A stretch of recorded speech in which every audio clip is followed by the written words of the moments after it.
Police 2 घंटे बाद तो नहीं आई। हाँ, मैंने जब 15 कॉल की थी तो हार्डली कोई 10 से 15 मिनट में पुलिस इधर आ गई हुई थी। हाँ, जो एफआईआर कटी थी वो थोड़ी लेट कटी थी और उसमें भी उन्होंने दोनों साइड के हकाइक देखे। एसएचओ के सामने बैठ के कुछ बातें हुई जिस पे जो है उन्होंने दोनों साइडें सुनी, उसके बाद उन्होंने एफआईआर काटी थी। और मुझे जहाँ तक लगता है यहाँ पे कानून ने वाकई अच्छा काम किया, एसएचओ साहब ने भी अच्छा काम किया कि उन्होंने दोनों साइडें सुन के फिर एफआईआर काटी है। और वहाँ तक तो मामला बिल्कुल सेटल थे, ठीक थे, मुझे अंदाज़ा था कि कानून मेरे साथ खड़ा हुआ है। लेकिन अब जब अभी तक मुझे उन्हीं धमकियों की अभी तक शिकायत आ रही है कि यार तुम बाहर निकलो, तुम्हें देख लेंगे। मुझे मेरे अपने बच्चे, अपने जो हैं साथ रहने वाले साथी, वो मुझे ये बात बोल रहे हैं कि यार तुम बाहर निकलो तो ध्यान से निकलो।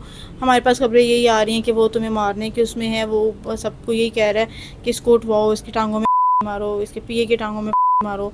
मतलब मैं अभी तक यही चीज़ें देख रही हूँ। तो जो कानून का था उसमें मैंने उनसे यही बात की थी, सीपीओ साहब से, आरपीओ साहब से और मरियम नवाज़ साहिबा से। मैंने एक वीडियो अपने सोशल मीडिया अकाउंट पे लगाई थी और मैंने उनसे कहा था कि मुझे हुकूमत की तरफ से तहफ़्फ़ुज़ चाहिए। मुझे अब मैं अपने तहफ़्फ़ुज़ के लिए गार्ड रख लूँगी, मैं अपने तहफ़्फ़ुज़ के लिए मेरे पास हैं।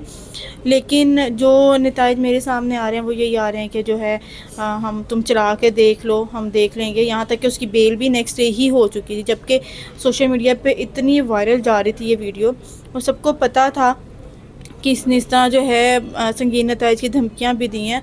हर चीज़ सामने वाज़िया थी सारी चीज़ें, और फिर भी मुझे ये उम्मीद नहीं थी कि उसकी बिल्कुल ही अगले दिन ही बेल हो जाएगी और वो फिर सरेआम ऐसे ही घूम रहा होगा।